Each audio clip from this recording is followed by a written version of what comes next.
If it is better than that, I want to stay and make sure I don't make a mistake by walking out to something worse than what I can agree to here. When we use the word option, we mean possible agreements. If I'm buying a car, I'm thinking of getting one kind of car or another. I'm thinking of having special features on it, special paint job. We're looking at the possible terms of an agreement. Cash payment, installments, all those things. When you use the word alternative, we mean deals I can make away from the table. What other cars could I get? Second-hand car, another dealer, things over there. We're looking at my self-help alternative as far as this negotiation goes. It greatly strengthens my hand in this negotiation if I already know what's the best deal I can get down the street. As you look ahead, we want to understand the concept of your self-help alternative. What you will do, you want to look at the range of possibilities, find the best. That's your BATNA, your best alternative to a negotiated agreement. Now let's look at Bill Urey, help an account team prepare for negotiation by understanding their walkaway alternative, by understanding their BATNA. So I just have one question for both of you. What are you going to do if you don't make the sale? It's not going to happen. No. Bill. I mean, there's, no question involved. We're making the sale, we're ready, It's all we're here. going We've today. been working on this for 6 months. It's all ready to go. Dorothy and I have been working our chops off to get this thing set. Okay, well, I realize that. We have But no- let's say it's, what is it, 95% sure that you're going No, to do the deal? It's 99% sure. 99%. We're not even looking at the Okay, well, let's just look at that 1% for a moment. Why? Because you don't want to go into that negotiation with one hand tied behind your back. It isn't. No, It's- When you he's go right. into a negotiation, you 25% of my need to pay know this year, probably. what you're going to do if the negotiation fails. not What's gonna the fail. harm in it? Let's take a look. Preparation. Know your walkaway alternative. At what point would you walk? We can't. Would you That's take not any even deal? a consideration. Would No, you take because any he's deal? going to sign this. Any deal whatsoever? Well, of course not any deal. The deal that Okay, we so- propose we're going to take. But what if they don't go with it? Or what if it's delayed? What's going to happen? Let's just take a look. It's just useful to take a look at what is your walkaway alternative. You're going to negotiate with more confidence if you know what your walkaway alternative is. I didn't even nothing know to this. walk to. I thought I this don't- was the I don't sign-off. I think. didn't even know the negotiation already happened for the last 6 months. Yeah, Bill. this is supposed to be just sign on the dotted line. Yeah, I mean, we're ready. This is a common and wholly understandable response, this kind of resistance to figuring out what are you going to do if the negotiation fails. In this case, these two have put everything into this deal. They don't want to even think about what's going to happen if the negotiation fails. Yet it's a classic mistake not to know what you're going to do if the negotiation fails. Knowing your best alternative gives you confidence, and that confidence translates into power. It's absolutely essential before you go into negotiation that you know what your best alternative to a negotiated agreement is. So, where are we? What are you going to do? We're in shock. Just think about it for a moment. Well, we can do what we always do, I guess, and market to some other people. Yeah. Try to. Okay, so that's one. Start this Got all one over alternative. again. And who would you market it to? I mean, there are two people we planned on, two clients we planned on calling after we sign this today to start our next 6-month routine. And, High Output's one, and we were going to call PD Design is the other. PD Design. Have you talked to these people before? I mean, we've made a couple initial calls, but nothing. Nothing serious. We really haven't had time, we've given been so the busy. amount of All effort right. we've been putting into this deal. That's understandable. But let me ask you, could they, if you did do a deal with them, could they use most of you could take advantage of most of the effort you've already put into I mean, we'd have this to. proposal? We'd have to structure things differently. The specs would be different, but yeah. You know, would it be useful to meet with PD and High Output before the meeting? Find out what the chances are for a sale? Explore it with them? You know the people at PD. Who would we call? Well, we could call their marketing right away. I could do that. Yeah. That wouldn't be that hard. I No. mean, making a phone call isn't that hard to what? No. Set something up? Yeah, we could. And actually have a conversation with them and Yeah. some initial explorations? Yeah. That make you feel better? I mean, if this is a scenario that we're buying into, I guess it would. I didn't plan on it, but, yeah, I guess it would. The facts are not immutable. Not only should you know your BATNA, but you should think about what you can do to improve your BATNA. What can you do to improve your walkaway alternative? Are there steps you can take? In this case, There are steps that they can take to not just know that they could go to another client, but actually develop another proposal so that they've got something in their back pocket when they negotiate. If something goes wrong in that negotiation, they're going to negotiate with more confidence because they can pat their back pocket and know exactly what they're going to do if the negotiation fails. That's the power of knowing your best alternative and of improving it. Now, for a moment, let's just flip the tables here. What about their BATNA? What about their best alternative to a negotiated agreement? Can they just go It's ahead not good for them at this point. Why not? All the time they've put into it. Yeah. All the meetings we've had, the specifications we've designed specifically for them. Well, Dorothy, they could, if they wanted to, they could go out and try to get another vendor to Yeah, but that's design going to the whole cost a thing. lot of money, and it's going to be a lot of time, and they have, they have this end date. We're settled on when we're going to go in. They've got the service contract, and I'm sure their clients are waiting on it. That's why we're sure they're not going to back out, but the truth is, it's not a good idea for them either. They haven't pulled this as much, but other people have. They'll call over our heads. They'll call then we've our got head to of clue marketing Hank and just Yeah. talk directly to them. And what's your head of marketing likely to do? Unfortunately, if we don't talk to him, he may accept whatever deal they offer. Is that what he's done in the past? Well, Not exactly, but it would there be have better been if- occasions Yeah. when we've looked Right. like we've said no, we won't give in, and lo and behold, we find out through channels that we cut the price by 10% or something like that. I think that we should have a meeting with Hank That would be useful, to meet with Hank and let him know what we were thinking in case something happens. Okay. And I want him to back us up. Yeah. We should talk about how far we'll go and then have him back us up 100%, Okay. so that they know we're talking for the company. Knowing their BATNA is just as important as knowing yours. It gives you a sense of self-confidence when you realize that maybe you thought their best alternative was a very good idea. But when you look at it more closely, as these two have just done, you realize that maybe their walkaway alternative isn't so good. And that gives you more confidence in the negotiating situation. This account team, knowing their BATNA, understanding what they will do if agreement is not reached, is now well prepared to handle anything that happens. Many people confuse the concept of a BATNA with what they're familiar with, a bottom line. I won't pay more than this, I won't pay more than that. Maybe you need that, maybe you want it, maybe you have limits on your authority, but far more powerful than any arbitrary bottom line that you yourself have set is the reality of what you will do if you walk away. What is the best outcome you can get for yourself without the consent of the person with whom you're negotiating? Let's see what happens in this negotiation when the account team meets the other side. John, Dorothy. Good to see you, thanks. Good to see you. John, Paul. good to see you again. Good to see you. Sorry I'm late. no problem. So, are we ready to do a little business today? We sure are. Hope so. Good. Well, I've just finished meeting with my committee. And we love the technology. We like everything you've done, all your proposals. We're really excited about it.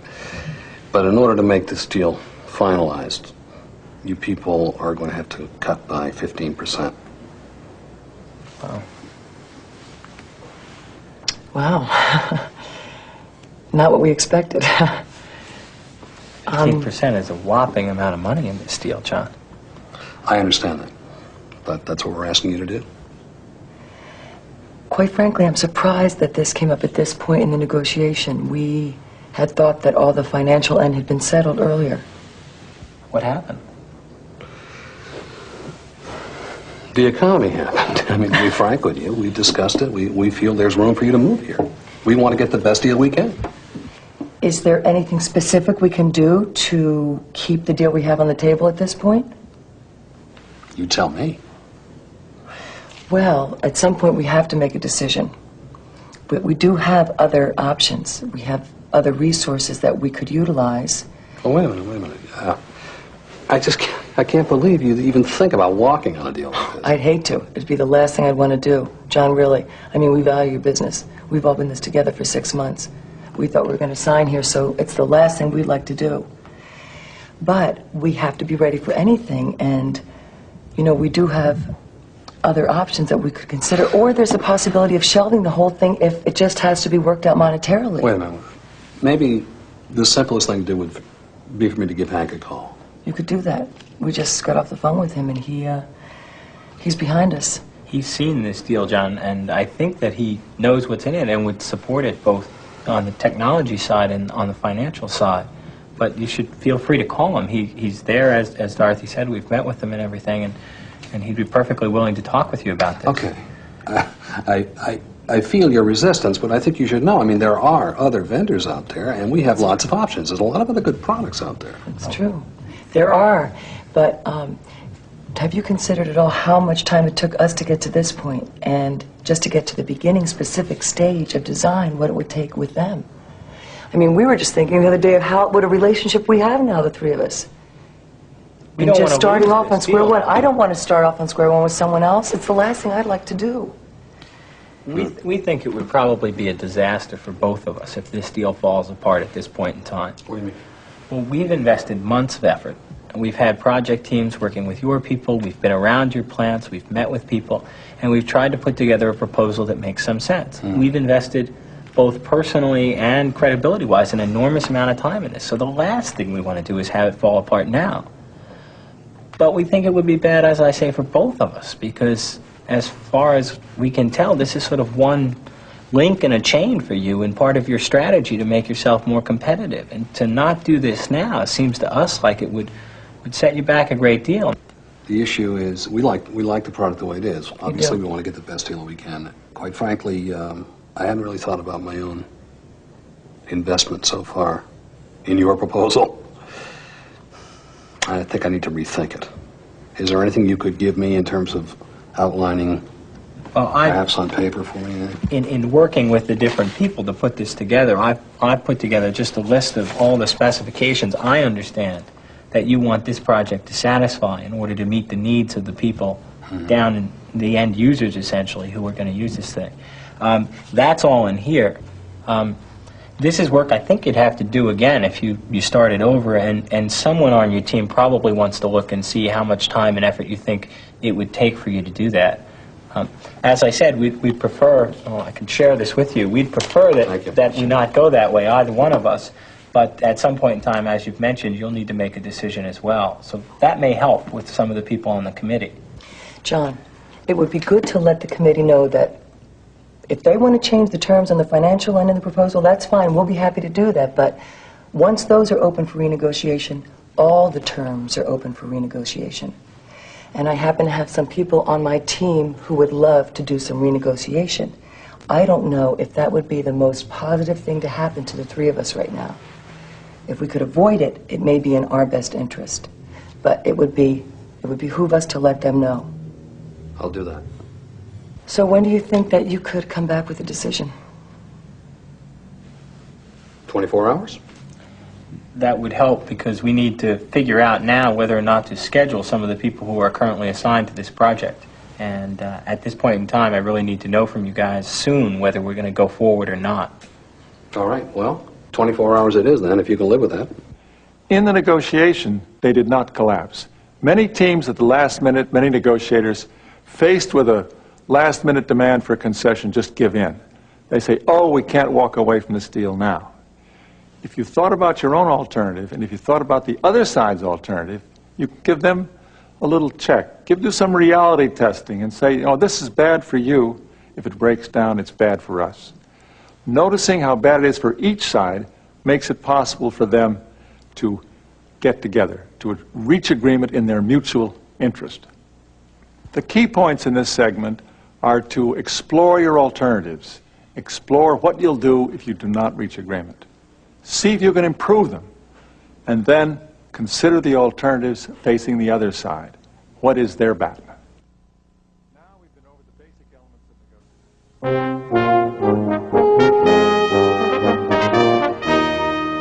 negotiation. Finale. Don't take all these ideas and say, I got to put on my getting to yes clothes and wear them like wearing somebody's suit that doesn't fit. I've got to play a role that I don't really believe in. You want to, as Bill said, internalize them, cut them and fit them so they suit you.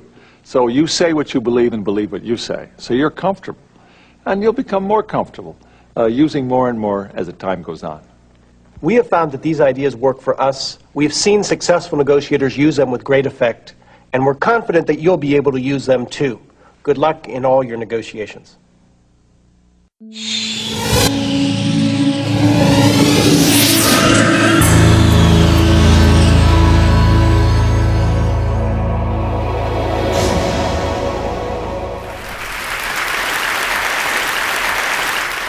Well, the subject of difficult negotiation reminds me of one of my favorite stories from the Middle East, of a man who left to his 3 sons 17 camels. And to the first son he left half the camels, to the second son he left 1/3 of the camels, and to the youngest son he left 1/9 of the camels. Well, 3 sons got into a negotiation. 17 doesn't divide by 2, it doesn't divide by 3, it doesn't divide by 9. Brotherly temper started to get strained. Finally, in desperation, they went and they consulted a wise old woman.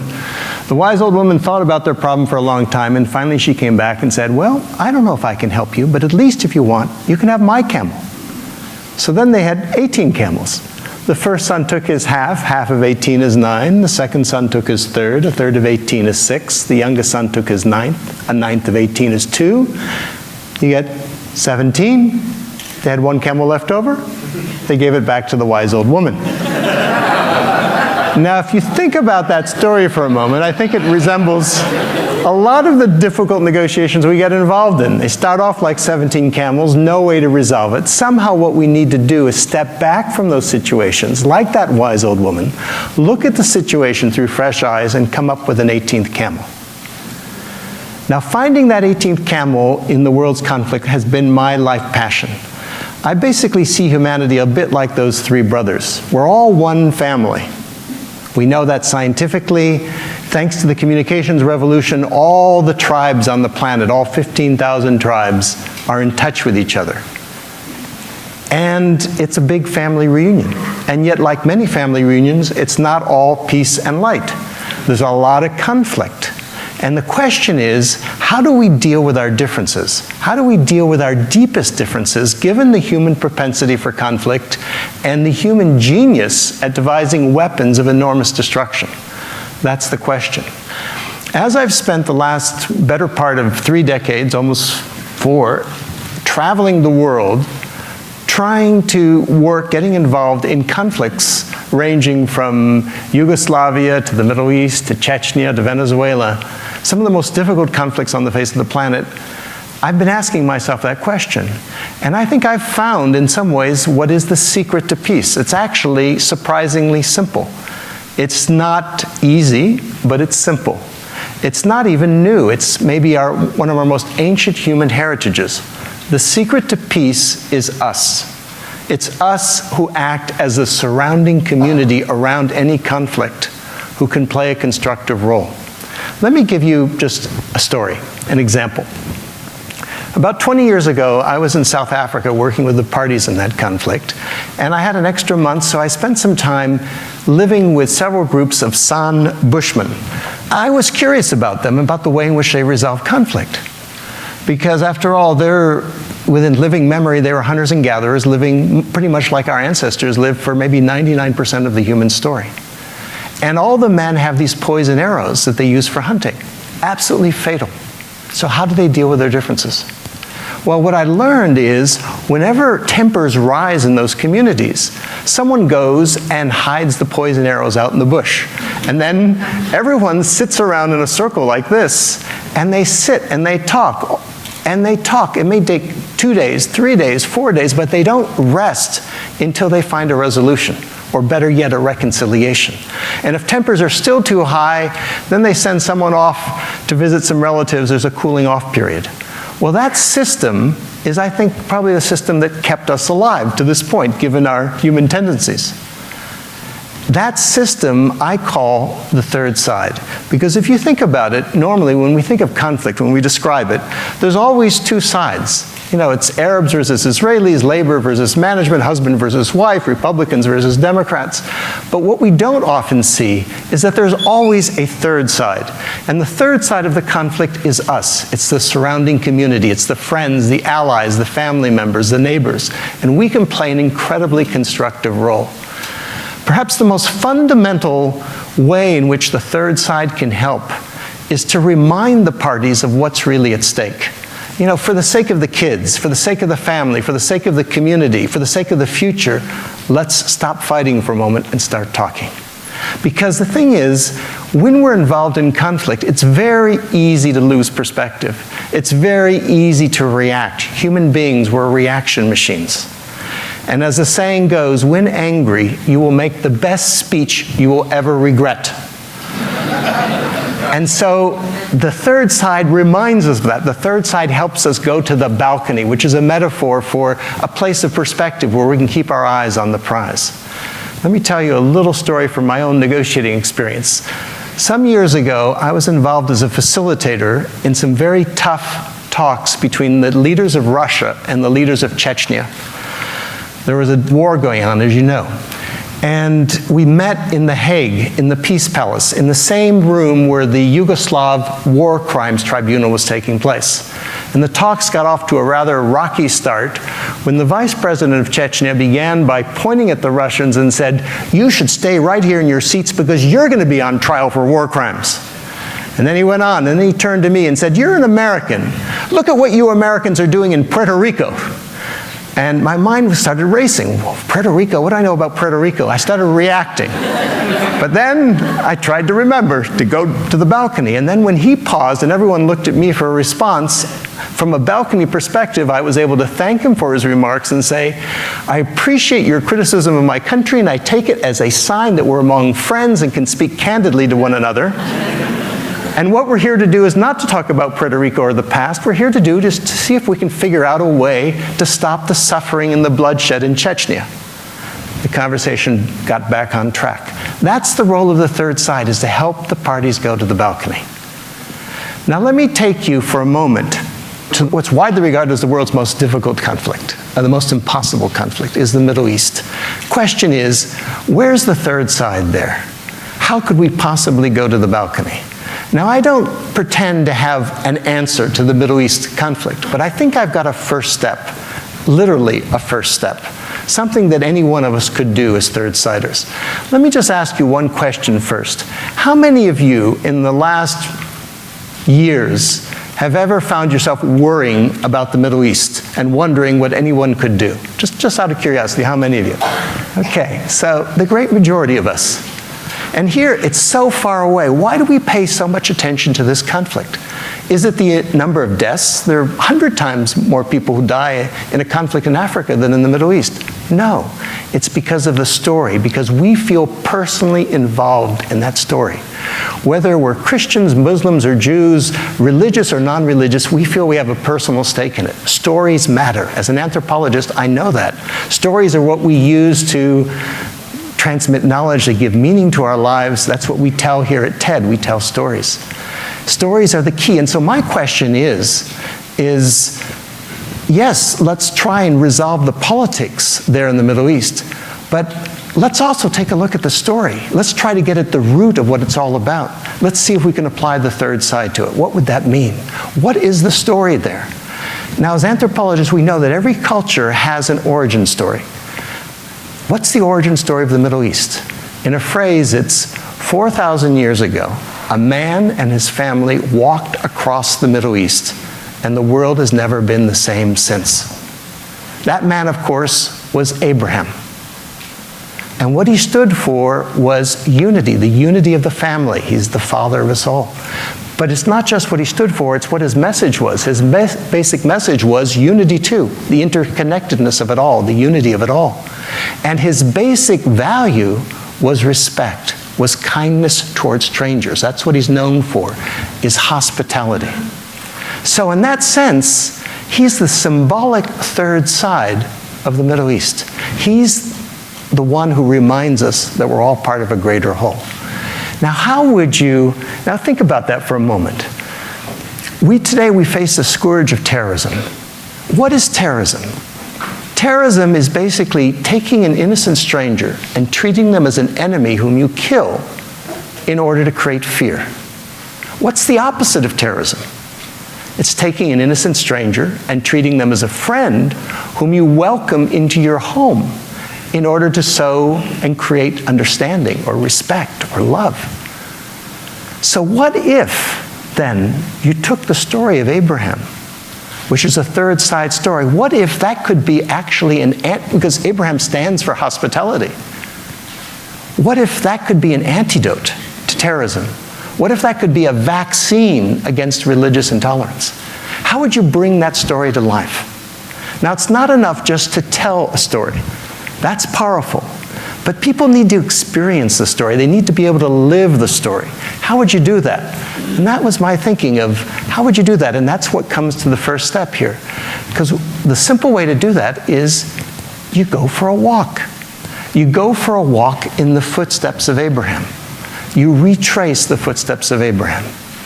Because walking has a real power. You know, as an anthropologist, walking is what made us human. Walking, it's funny, when you walk side by side in the same common direction. Now, if I were to come to you face to face and come this close to you, you would feel threatened.